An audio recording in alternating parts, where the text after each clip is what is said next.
Sana po mabasa niyo, kinasal po kami February 24, bago pa kasi maayos yung marriage license namin. Sabi ng iba, 2 to 3 months pa. Kaya okay lang po ba na marriage certificate na galing sa municipality ang ipapakita sa immigration?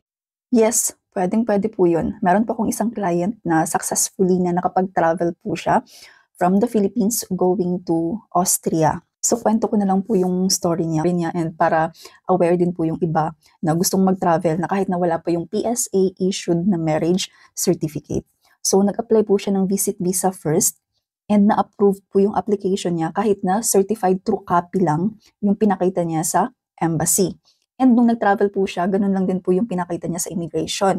So, ngayon, ang nangyari, nakauwi na lang po siya sa Pilipinas, ay wala pa rin yung PSA issued marriage certificate niya kasi fake daw po pala yung marriage niya. So ngayon, medyo nagka-problema sila, hindi na nila alam kung ano ba yung i-apply niya next kasi hindi siya makakapag-apply ng family reunification visa dahil wala siyang PSA issued marriage certificate.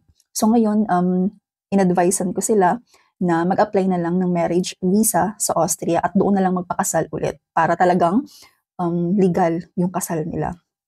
So, sa application po nila, in-explain ko sa cover letter kung bakit hindi na family reunification yung in-applyan. So, in-explain ko doon na ganito, fake yung kasal nila first sa Philippines, so ngayon magpapakasal na lang sila sa Austria. So, na-approve din po yung application niya and nasa Austria na po siya ngayon. So, wala pong problema, pwede pong ipakita yung certified true copy ng marriage certificate na galing sa municipality as long as for tourist or visit lang po yung purpose of travel.